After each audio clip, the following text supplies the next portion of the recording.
have any hope of finding alien life, we have to know what to look for.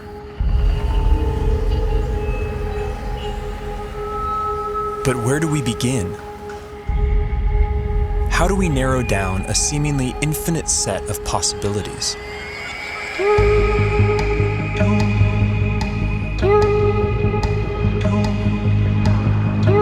There's one thing we know for sure.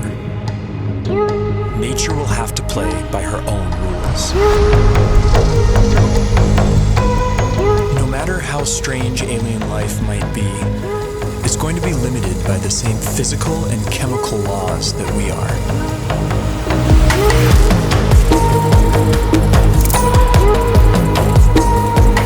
On top of this, each alien environment will further limit what kinds of life forms can evolve there.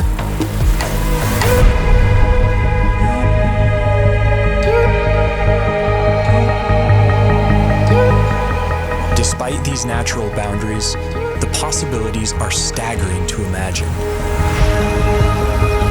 Trillions of planets, each a unique cauldron of chemicals undergoing their own complex evolution.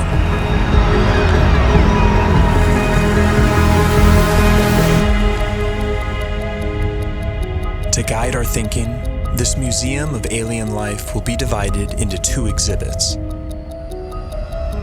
Life as we know it, home to beings with biochemistries like ours, and life as we don't know it, home to beings that challenge our concept of life itself.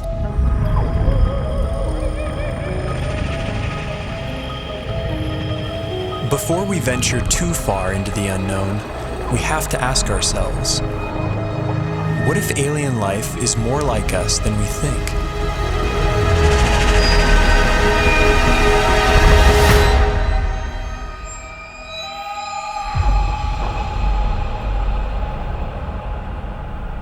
If there's one feature that unites us with the other specimens in this museum, it's carbon.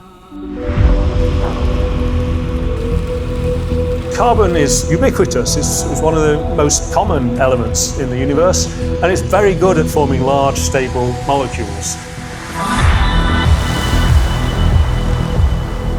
Carbon has the rare ability to form four-way bonds with other elements and to bind to itself in long, stable chains, enabling the formation of huge, complex molecules.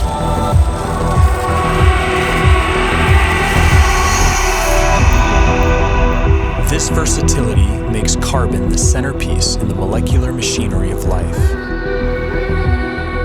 And the same carbon compounds that we use have been found far from Earth, clinging to meteorites, and floating in far-off clouds of cosmic dust. The building blocks of life, drifting like snow through the universe.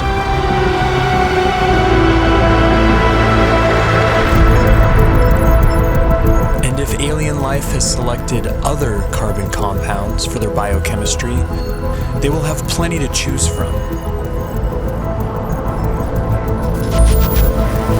Scientists recently identified over 1 million possible alternatives to DNA, all carbon-based.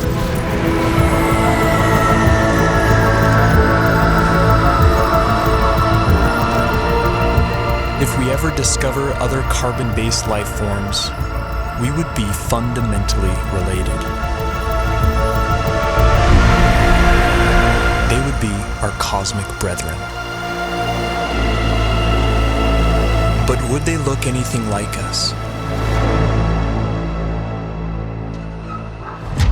If they hail from Earth-like planets, we could share even more in common than just our biochemistry. What would life be like on other planets if it has evolved? Would it be like the world today here on Earth? Or would it be completely different? There are those who argue that from the argument of convergent evolution, if conditions on other planets are similar to here, then we would see very similar life forms. Animal and plant-like organisms that look very familiar.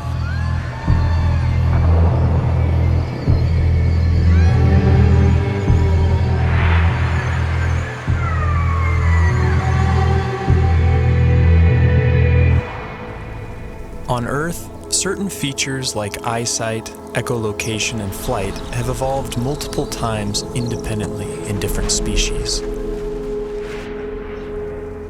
This process of convergent evolution could extend to alien planets like Earth, where creatures face similar environmental pressures. It's no guarantee, but there could be certain universalities of life.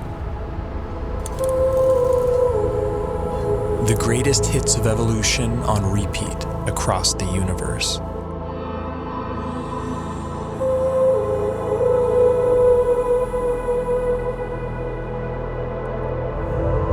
Each feature would be attuned to its local environment.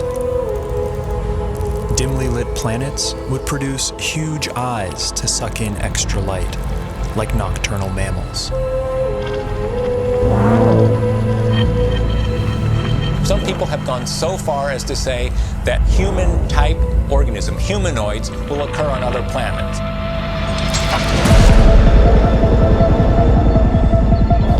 The existence of other human-like organisms seems unlikely, given the long, convoluted chain of events that produced us. But we can't rule it out. If just one in every 100 trillion Earth-like planets produced a human-like form, there could still be thousands of creatures like us out there.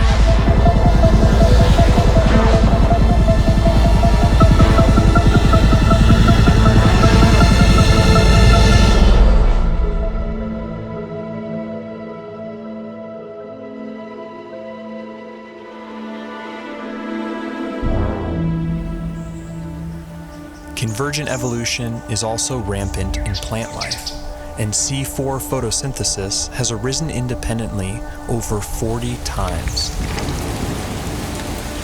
Would alien plants look like ours or something else entirely?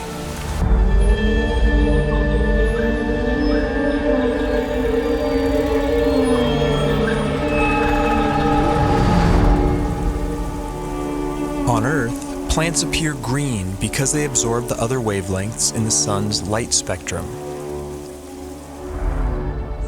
But stars come in many colors. And alien plants would evolve different pigments to adapt to their sun's unique spectrum.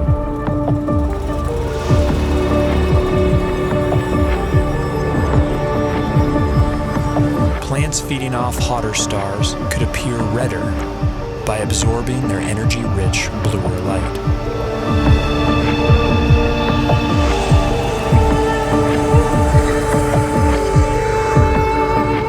Around dim red dwarf stars, vegetation could appear black, adapted to absorb all visible wavelengths of light.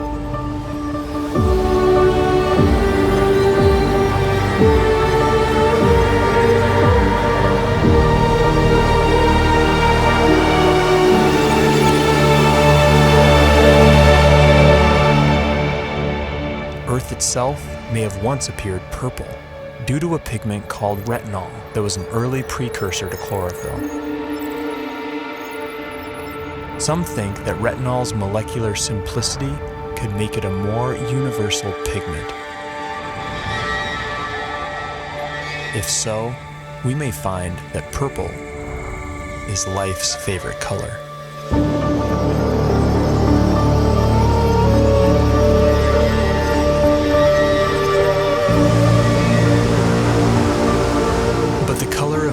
Vegetation is more than just a curiosity. It's chemical information that could be seen from light years away.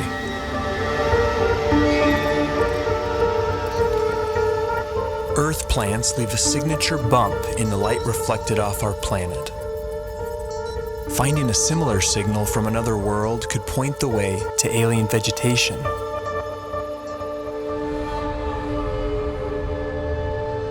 Perhaps this will be our first glimpse at alien life, a vibrant hue cast by a distant world.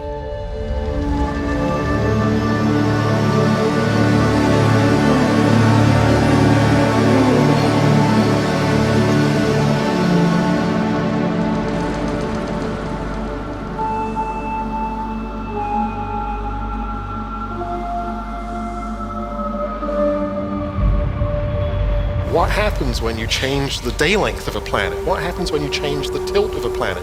What happens when you change the shape of the orbit? What happens when you change the gravity of a planet? Planets with long elliptical orbits would see drastic seasons. There could be worlds that appear dead for thousands of years, then suddenly spring to life.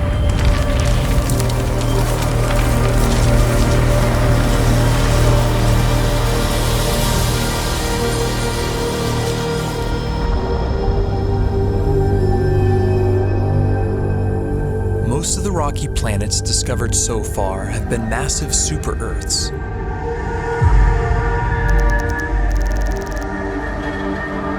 How would life evolve on these worlds? In the seas, gravity may not matter much at all.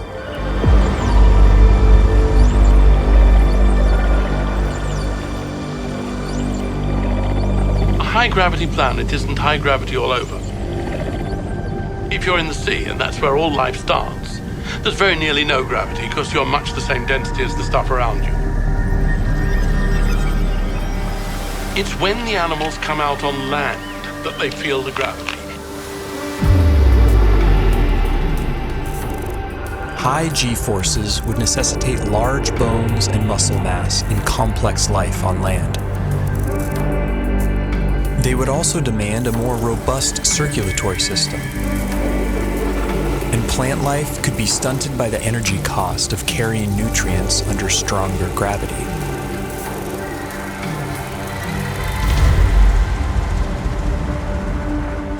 Low-gravity planets would more easily lose their atmospheres to space and lack a magnetic field to protect from cosmic rays.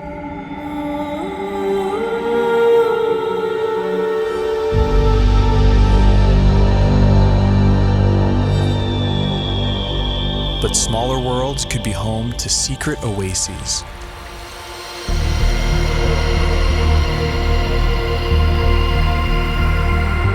Huge cave systems that provide hideouts for life.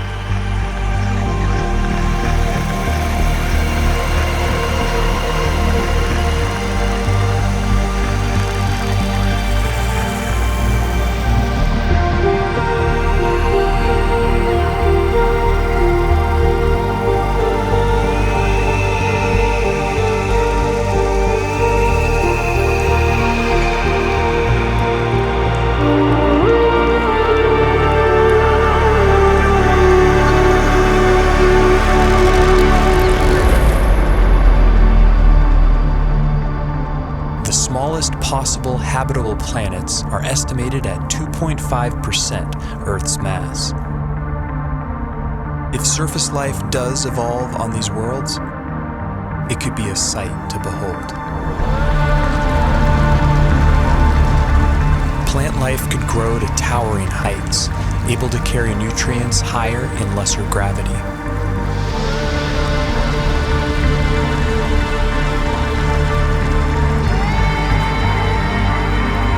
Without the need for bulky skeletons and muscle mass, animals could have body types that boggle the mind.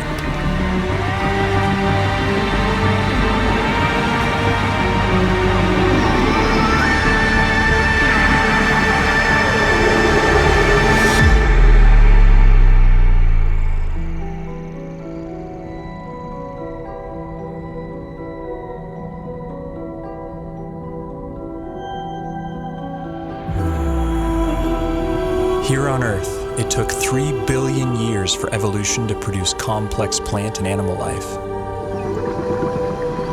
Simpler organisms are hardier, more adaptable, and more widespread. The largest collection in the Museum of Alien Life would likely be the Hall of Microbes.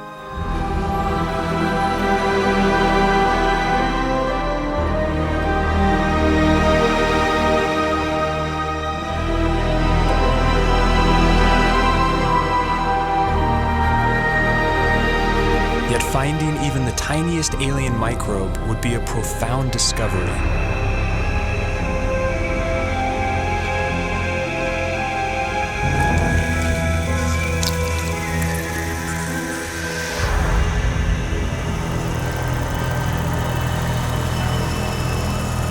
and bite-sized life could leave a big footprint.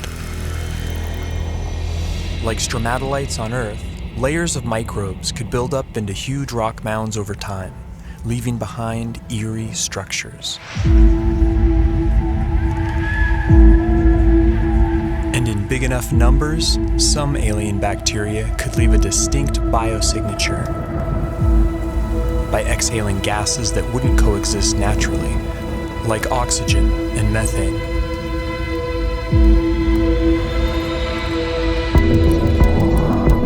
There's ways to make oxygen without life, there's ways to make methane without life, but to have them in the atmosphere together is almost impossible unless you've got biology making those gases at the surface. And it would have an imprint on the planet's spectrum of colors. Next-generation space telescopes could find a signal like this on a world not far from home. The closest Sun-like star with an Earth-like exoplanet in the habitable zone is probably only 20 light years away and can be seen with the naked eye.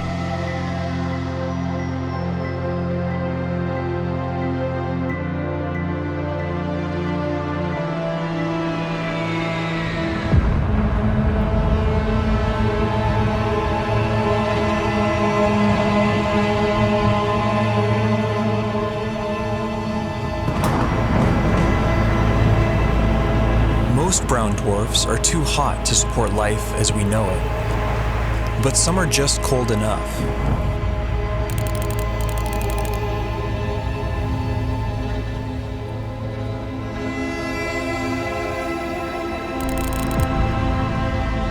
All the prime elements for life have been detected inside their atmospheres.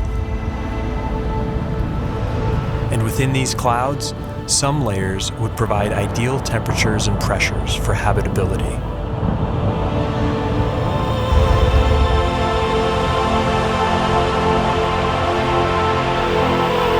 There could be photosynthetic plankton in these skies, kept aloft by churning upwinds.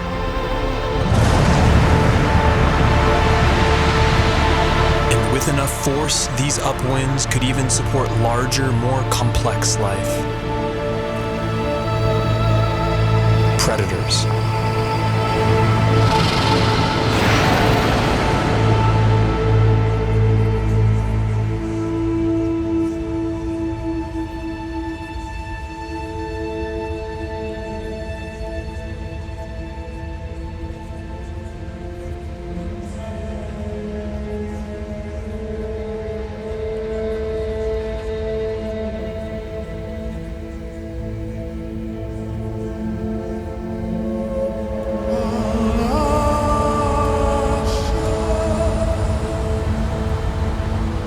This raises a crucial question.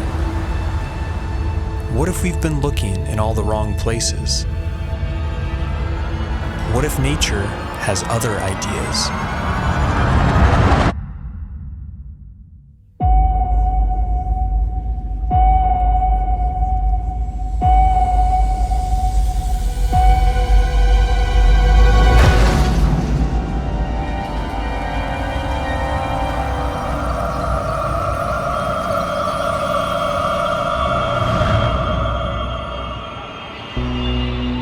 Most of the universe is too cold or too hot for liquid water and the biochemistry that supports life as we know it.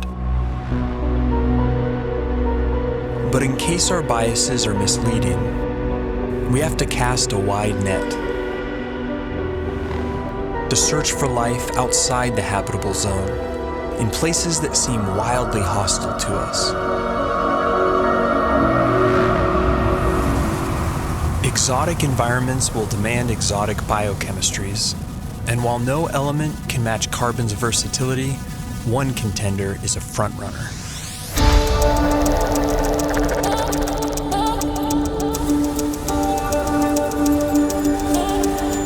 At first glance, silicon seems similar to carbon. It forms the same four-way bonds and is also abundant in the universe.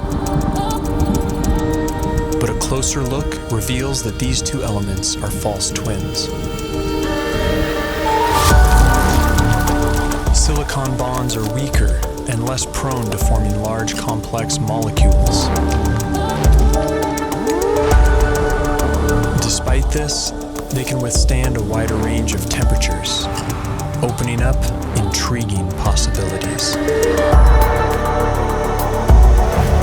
Life based on the silicon atom instead of carbon would be more resistant to the extreme cold, providing a whole new range of weird forms. But silicon has a problem.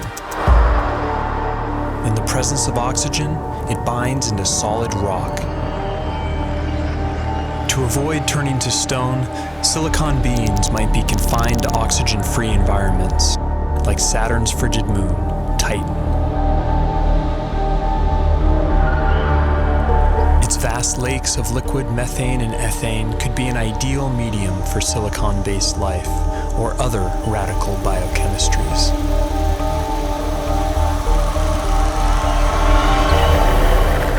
Without ample sunlight, beings on worlds like Titan would likely be chemosynthetic, deriving their energy by breaking down rocks.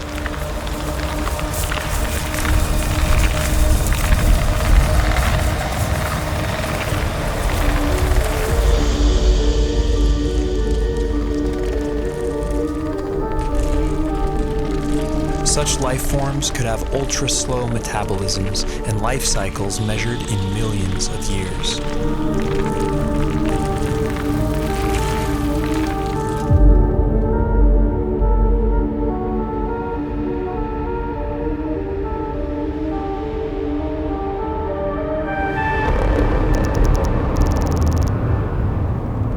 In high temperatures, typically rigid silicon-oxygen bonds become more flexible and reactive, triggering more dynamic chemistry.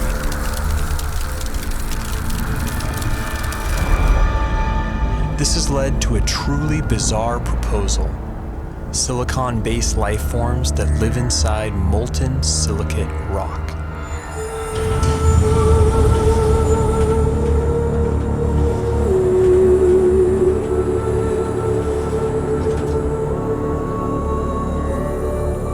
In theory, these forms could even exist deep beneath the Earth inside magma chambers as part of a shadow biosphere. If so, then the aliens are right under our noses.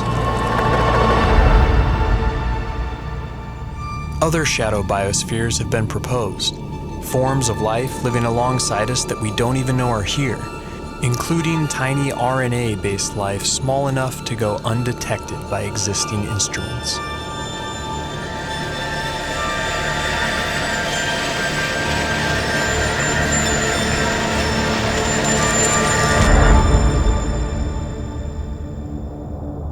Clouds of dust in empty space might seem like the last place you'd expect to find anything living. But when cosmic dust makes contact with plasma, a type of ionized gas, something strange happens. In simulated conditions, dust particles have been seen spontaneously self-organizing into helical structures that resemble DNA.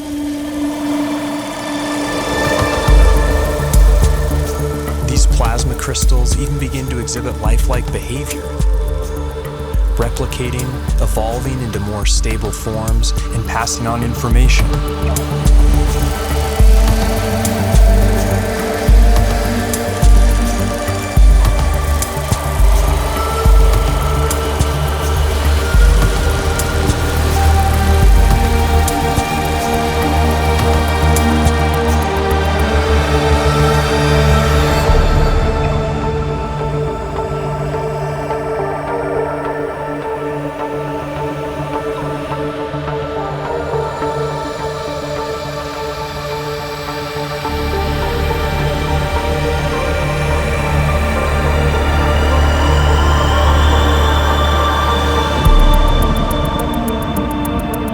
Plasma is the most common state of matter in the universe.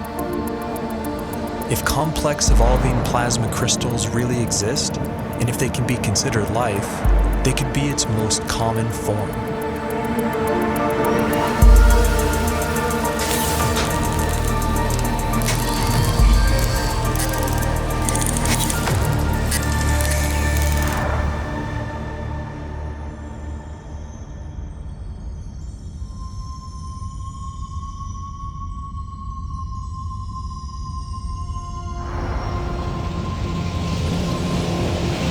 massive suns explode, some collapse into ultra-dense cores called neutron stars.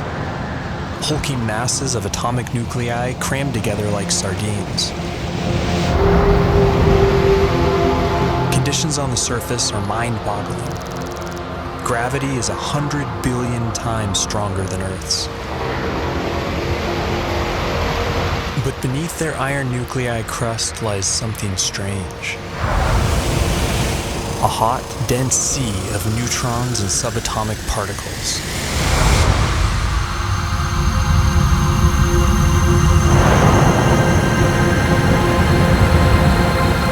Stripped of their electron shells, these nuclei would obey entirely different laws of chemistry, based not on the electromagnetic force, but the strong nuclear force which binds nuclei together.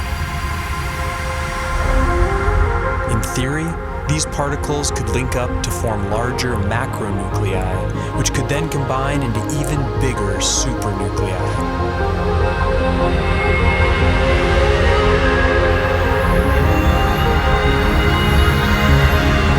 If so, then this bewildering environment would mimic the basic conditions for life: heavy nucleon molecules floating in a complex particle ocean.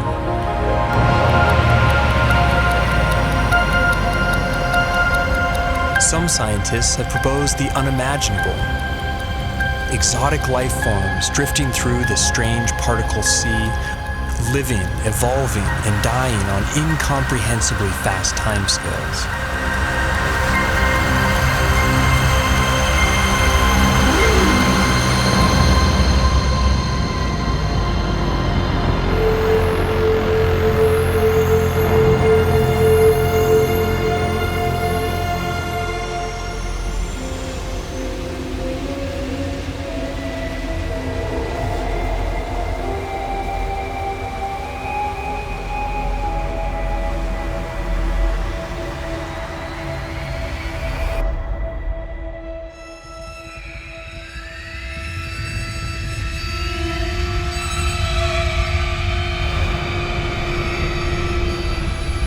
Life is not something that has to evolve naturally. It can be designed.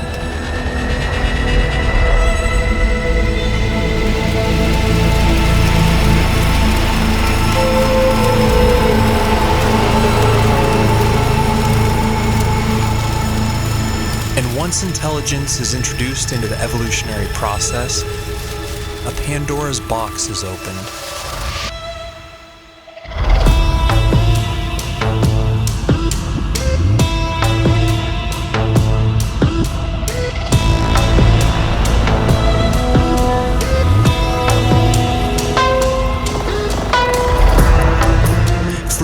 Typical biological limitations, synthetic and machine-based life could be the most successful of all. It could thrive almost anywhere, including the vacuum of space, opening up vast frontiers unavailable to biological organisms.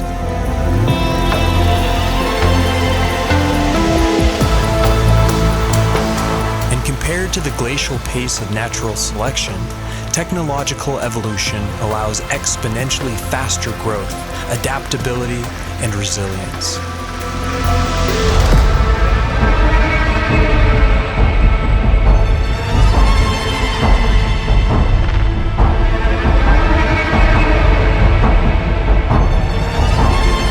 By some estimates, autonomous self-replicating machines could colonize an entire galaxy in as little as 1 million years.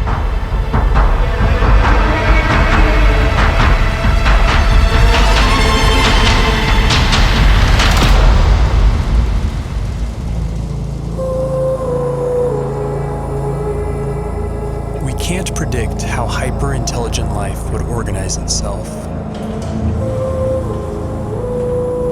But in theory, there could be convergent evolution at play. The electrical properties of silicon might make it a universal basis for machine intelligence, a redemption for its biological shortcomings.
universe ages, perhaps machine intelligence will come to dominate, and naturally occurring biological life will be viewed as a quaint starting point.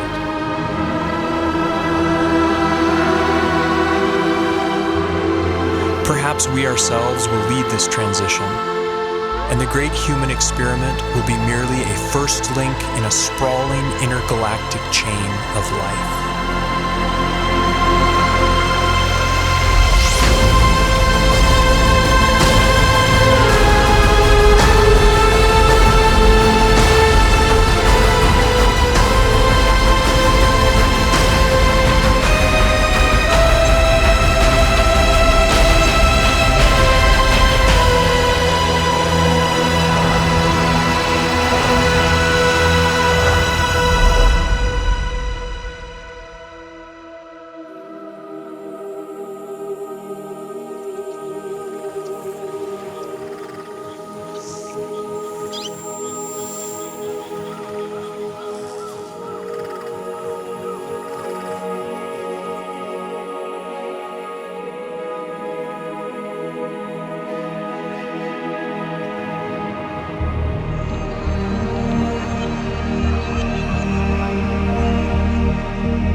Has said that one does not meet oneself until one catches the reflection from an eye other than human. One day that eye may be that of an intelligent alien. And the sooner we eschew our narrow view of evolution, the sooner we can truly explore our ultimate origins and destinations.